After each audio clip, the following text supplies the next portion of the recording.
చెంతగా చేరితే చెంతగా చేరితే వింతగా ఉన్నదా మెత్తగా తాకితే కొత్తగా ఉన్నదా మెత్తగా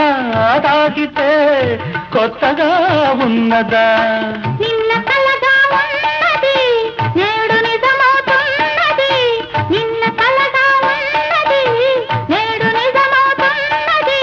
అనుకున్నది అనుభవమైతే అంతకన్నా ఏమున్నది వయసు దారి తీసింది వలపు ఉరకలేసింది మనసు వెంబడించింది నిమిషమాగక మనసే వెంబడించింది నిమిషమాగక